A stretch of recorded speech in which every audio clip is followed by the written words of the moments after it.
You are an educator. You have a choice of virtual worlds. You can go where you choose. What makes SpotOn3D.com different? Our easy press tools make presentation native. Easy inventory go from grid to grid. Universal registration. Universal avatars. EduMerge and micro community. Community conference center. 100 people on a cloud. Free forever accounts with 5 avatars. Premium membership with full production level skills. Protection. SpotOn3D.com. Different.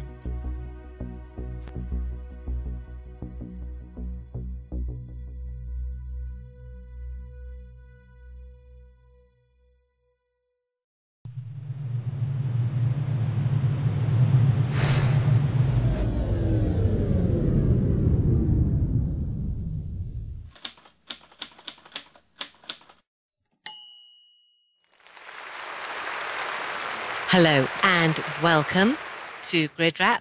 Anyway, what we've got for you today is that Tessa and I were talking earlier today, and we were thinking we'd like to have some kind of energetic debate on this program tonight. So we've invited Sigmund Learminster, Metaverse Tribune, a Malburn's writer. They both also sit on the team of NBC News, of course, to come along, talk about hypergrid, the grid, the virtual worlds, Uncle Tom Cobley, et al. And so welcome everybody to GRIDwrap today. Hello. Good evening. Hi, Deirdre. Yes, glad to be here. Right. So your task is to be energetic today, and we're going to start off talking about hypergrid. Now, I'm going to ask Tessa to lead off with it, actually, because I know she feels very passionate and very strong about this. So, Tessa, the floor is yours. Oh, well, thank you. Well, hypergrid is a new kind of system that its goal was to allow people to move with their inventory from one grid to another in the metaverse. And it's a very needed concept. Unfortunately, I personally believe it was rolled out a little bit too early because it still has some pretty severe privacy and security issues that can allow you unknowingly to have your inventory exposed to whoever's region you're in. It's like if you go into a region that's a peer-to-peer system, meaning each of the regions on that grid system are usually hosted by their region owners on their home computers or on a server that they have full access to. And that also means that if you open up your inventory, they have the full capabilities to take things out of your inventory and copy them, as I understand it. And this means that they could look inside your inventory, read your note cards, copy content. So you could actually be an enabler for the ripping of content if you went on a region that was not with somebody trustworthy. And let's be honest, it's very hard to know who's trustworthy because most of these grid owners are totally anonymous. You don't know who they are in real life.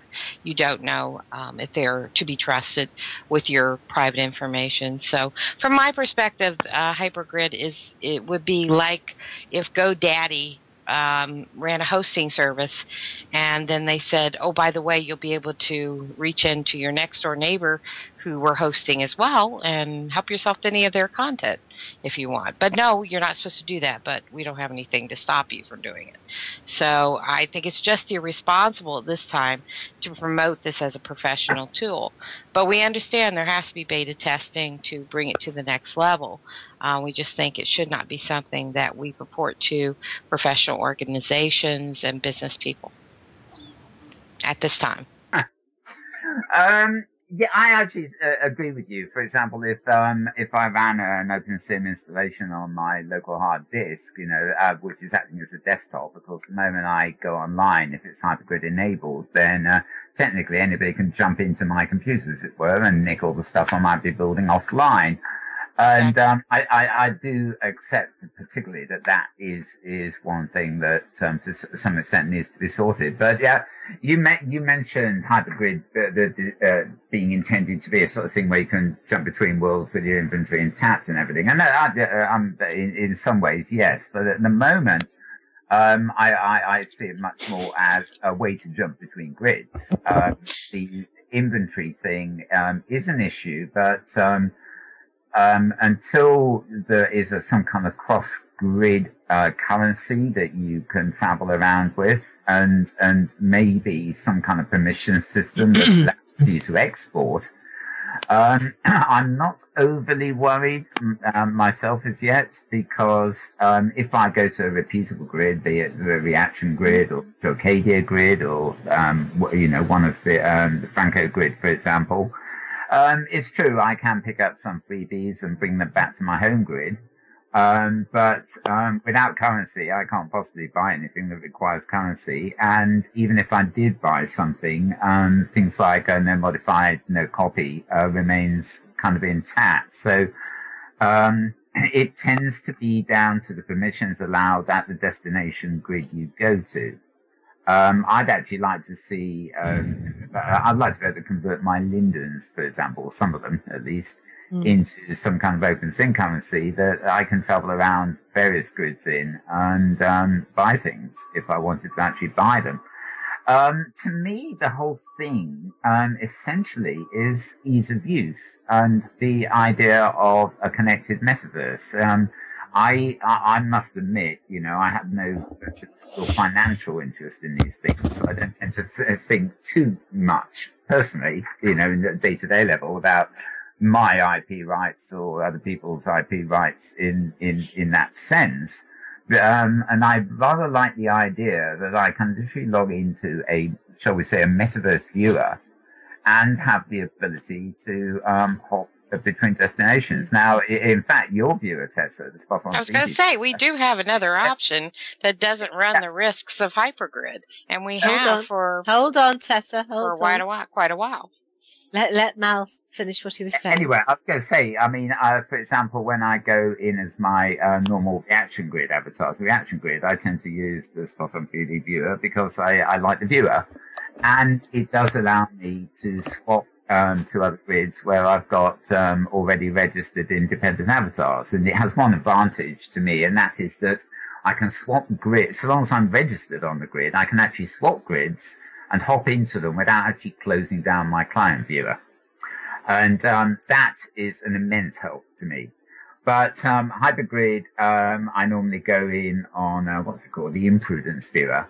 And my base avatar is on Joycadia's grid, in fact, there. And I will quite happily hop back into Reaction Grid, not as my normal Reaction Grid avatar, but as my Hypergrid avatar, so to speak, and meet myself and stuff like that. And I will hop over and landmark various other grids that, have stuff on them. And most of the interest at the moment in this, I appreciate things like Franco Grid have their own economy, but a lot of the destinations at the moment are kind of things where they're like educational builds, be they used for teaching or be they used for actual simulations of educational things like the World's Fair build. And these are things to go and explore. They don't really involve any kind of virtual financial transactions. So the system, to me, seems perfect for that. And I kind of wonder if we're not, when you add up all the hundreds of open sims there are now, I kind of wonder, this isn't directly related to Hypergrid, though. Let's try and keep it to Hypergrid, because that's, Yeah, but no, it could be a central part of it, but I kind of wonder if you add up all these open sims with their very small populations, but see them as specializing, i.e. there might be a fashion grid, there will be different music grids, there will be, the builders grids, I don't know what, the whole gamut of what we got, maybe an architecture grid, which is topical at the moment. Then if you perceive all these grids, interconnected, they are maybe a competitor to Second Life. And I think there's great value between hopping to grids in the same way in Second Life we hop between sims. But yes, what do you think, Ziggy?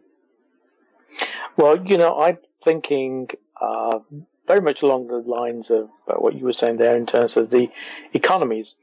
One of the things that strikes me, and I think I've said this before, is that given that you have potentially a finite population of people who want to inhabit any sort of virtual world, then the more grids you have, the more you're chopping up that population.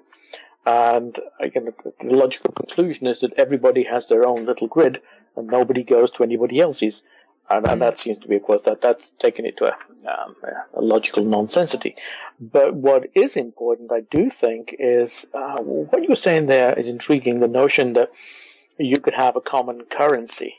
One of the problems, again, with currencies is that, again, if you have a country that's very small that has a currency and you want to buy stuff from elsewhere, you're going to have to convert it or use the same currency as anybody else. There's an opportunity here, I think, for somebody somewhere or some organization to be looking seriously at the notion of convertible currencies. We see it a little bit already, but if you're getting paid in lindens within one sim, but you're being paid in different currencies, at some point, you, as a real-life person sitting out in the real world, want to cash that money in, and you want it in your currency. And even within the different worlds, you want to be able to spend your currency where you want. So if you look at the model of the real world in terms of currency exchange and being able to buy things anywhere, at some stage, somebody's seriously going to have to look at this notion of how do we transfer currency between the sims, no matter how many of these we have.